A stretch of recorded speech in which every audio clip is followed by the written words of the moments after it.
Dans la foulée de la grève au Massif, nous recevons aujourd'hui M. Daniel Gay, directeur d'hébergement Charlevoix, pour discuter des répercussions de la grève sur l'hébergement touristique dans la région. M. Gay, bonjour. Pouvez-vous d'abord nous expliquer un peu qu'est-ce que représente Hébergement Charlevoix dans le portrait, le paysage touristique charlevoisien? Oui, d'accord.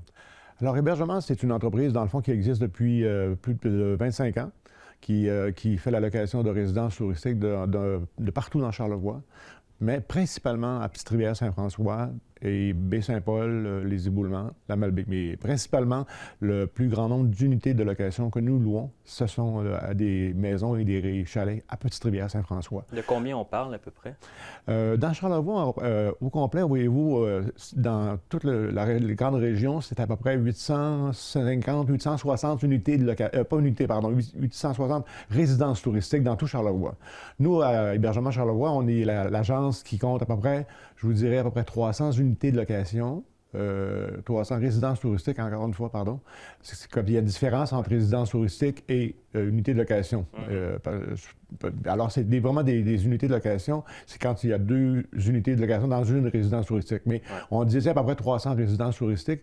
Je dis, on détient le mandat de louer ces maisons-là dans notre agence de location. C'est des propriétaires d'environ 300 résidences, un peu plus, qui vous décernent le mandat de louer leur résidence. Exact. Alors, à Petite-Rivière-Saint-François, voyez-vous, on en a à peu près 120 résidences touristiques à Petite-Rivière-Saint-François pour la location touristique qui de fin de semaine et de semaine. À Baie-Saint-Paul, peut-être une quarantaine. Aux Éboulements, la même chose. Donc, on a à peu près, je vous dirais, relié directement, je vous dis, si on parle du Massif ce matin, nous, les locations de maisons touristiques qui vont louer pour le Massif, ça représente à peu près 200 unités de location ici dans la région. Ensuite, vous avez le Massif, évidemment, qui détient aussi des unités de location maintenant, des résidences touristiques. Il y en a une centaine maintenant sur la montagne. Mais là, vous, avec la grève qui a été déclenchée le début janvier par les travailleurs du Massif, est-ce que ça a un impact sur vos réservations? Est-ce qu'il y a des annulations, des retardements? Oui, il est encore très tôt pour voir les impacts de la grève présentement. Parce qu'on voit, ça fait quand même 4 jours, et puis c'est sûr et certain on a vu peut-être une location de notre part, d'un client de l'agence, une location ou 2 des propriétaires qui font leur propre location. Alors, on ne voit pas vraiment d'impact sur les locations existantes. Par contre, on ne sait pas. Est-ce qu'on aurait plus de réservations s'il n'y avait pas de grève? Peut-être qu'on en aurait plus. Ça, moi, je ne peux pas vous le dire, malheureusement. C'est sûr qu'à la fin janvier ou dans 2 semaines, on aura plus de chiffres, de statistiques pour savoir si vraiment on a une baisse de location. Mais présentement, je vous dirais, par rapport à les locations que nous avons déjà, il y en a pas vraiment. Oh, oui, c'est stable. Par contre, on sait très bien que le début janvier est une période aussi assez calme. On sait que c'est la période des fêtes vient de passer, les gens ont moins de sous, il fait plus froid en janvier, donc c'est quand même un temps, je vous dirais, jamais idéal pour qu'on ait une grève, mais je vous dirais que les premiers jours de janvier, c'est moins dramatique que si c'était, par contre, durant la semaine de relâche ou en février, là, quand les conditions sont plus favorables et que les gens vont profiter davantage de la station de ski. Vous ne me semblez pas surpris de l'espèce de stabilité malgré la grève? Bien, je vous dirais, c'est ça, si je me répète, ce que je viens de dire par rapport au début janvier, c'est toujours une période assez tranquille. Le mois de janvier, le début janvier est toujours plus difficile à louer à cause des facteurs que je viens de vous mentionner. Oui. Est-ce que ça ne remet pas un peu en perspective l'importance du Massif dans l'industrie de l'hébergement touristique comme la vôtre? C'est-à-dire que même quand le Massif roule pas ou roule très peu, on ne voit pas tellement d'impact? Bien, écoutez, je ne peux pas dire ça parce que le Massif est un élément majeur pour les maisons que je vous dis à Baie-Saint-Paul, Petite-Rivière, les Éboulements, c'était un élément majeur l'hiver. Je vous dirais que nous, quand on a commencé il y a 25 ans, que possiblement que le Massif, à ce moment-là, les remontées étaient peut-être même en autobus, peut-être, en tout cas, il n'y avait pas de remontée en haut de la pente. Le Massif étant pas ce qu'il est aujourd'hui, je vous dirais que si je regarde aujourd'hui, les chiffres d'affaires des entreprises de la région, en hiver, sont presque, sinon meilleur qu'en été, alors qu'il y a 25 ans, les chiffres d'affaires des entreprises touristiques étaient l'été. L'hiver, on n'avait presque rien. Alors, on ne peut pas... Il faut donner à César ce qui est à César. Donc, le massif est un apport très, très important pour les entreprises de la région. Et ce, même si, depuis quelques années, le massif développe de son propre côté, notamment avec le Club Med, mais pas que, sa propre offre d'hébergement. Est-ce que ça vient impacter votre chiffre d'affaires? Je dirais qu'avec la popularité que le massif a présentement, ça n'a pas eu d'impact direct sur les locations des maisons là, que nous louons de notre côté. Là. Il faut penser aussi que faut penser aussi plus large. Alors, il faut penser que quand les gens louent une résidence touristique, ils vont consommer aussi dans la région. Ils vont aller au restaurant, ils vont aller au supermarché, ils vont aller visiter les boutiques, ils vont aller dans les galeries d'art, ils vont partout. Donc, c'est sûr que la grève, on parle au niveau d'une entreprise qui est reliée directement au massif, mais il y a tous les à côté. Je regarde, par exemple, samedi dernier, je suis allé au Mouton Noir et puis au restaurant du Mouton Noir, c'était plein. Alors, plein de touristes qui étaient là, en plein 3 janvier. Là. Alors, c'est sûr et certain que si... on sait très bien que les touristes, ils viennent ici dans la région, dans leur maison, mais ils vont aussi consommer ailleurs. C'est évidemment que cette grève-là, si ça se poursuit, ça peut devenir dramatique parce que, dans le fond, les gens vont peut-être patienter. Oui, ça va se régler, ça va se régler, ça va se régler. Et si ça ne se règle pas rapidement, bien, ce qui va arriver, c'est que les gens vont choisir d'autres destinations. Parce que vous savez que la résidence touristique, c'est un moyen de louer des maisons en plus grand groupe. Donc, ça se réserve longtemps d'avance, le plus longtemps d'avance possible. Alors, c'est sûr que si les gens, ils vont, au lieu de penser à réserver nos maisons, bien, ils vont penser à réserver ailleurs.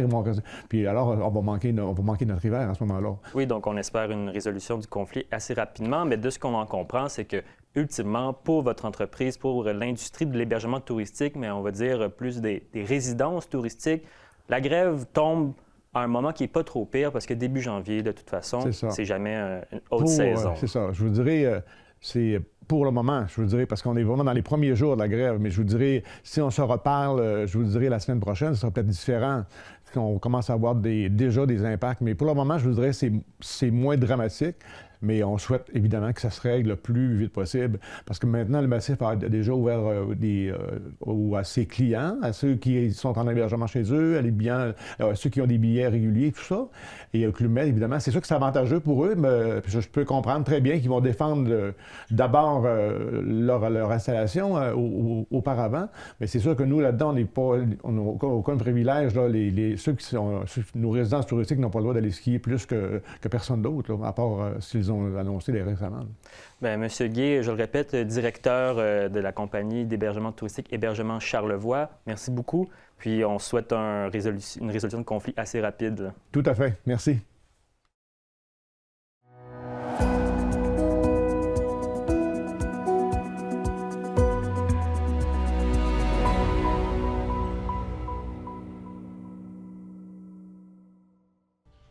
Le surnom de la goélette MP Émilie continue de résonner dans Charlevoix avec l'ouverture d'un nouveau restaurant à Baie-Saint-Paul.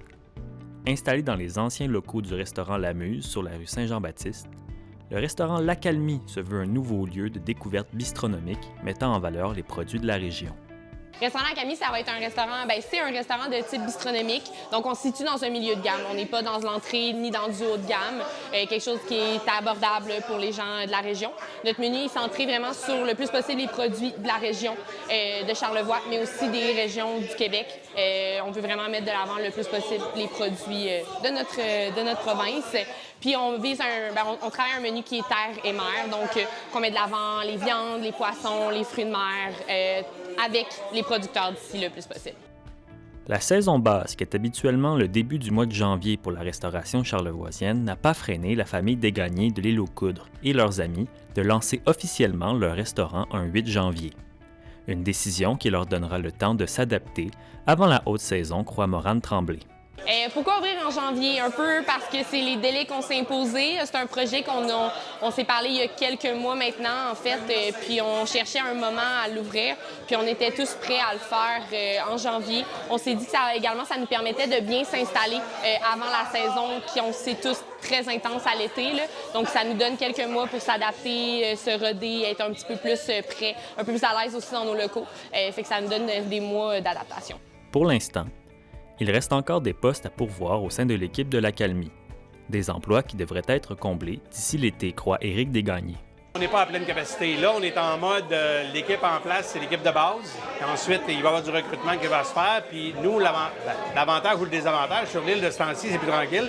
Donc, mes jeunes vont venir prêter main forte à l'équipe des Loups de Baie-Saint-Paul pour qu'on puisse faire un bon départ.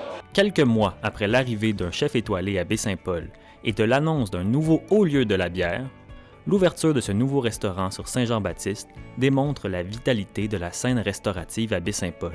Une excellente nouvelle, croit M. Desgagnés. C'est merveilleux parce que ça bouge. Donc, le fait d'avoir plusieurs endroits à visiter, plusieurs endroits où aller manger, c'est un plus pour une région. Donc, quelqu'un qui va venir dans Charlevoix va être capable de se trouver un bon restaurant. C'est ça aussi. Il ne faut pas être tous fermés le mardi soir parce que c'est la journée la moins bonne de la semaine. Il faut arriver à ce que les gens, quand ils viennent dans Charlevoix, quand ils viennent à Baie-Saint-Paul, entre autres, qu'il y ait une place pour aller manger. L'arrivée de ce nouveau restaurant, comme celle d'autres acteurs de la restauration, laisse poindre une période particulièrement faste pour l'industrie gastronomique de la région. Il ne reste qu'à voir si le restaurant aura un meilleur sort que le navire dont il s'inspire.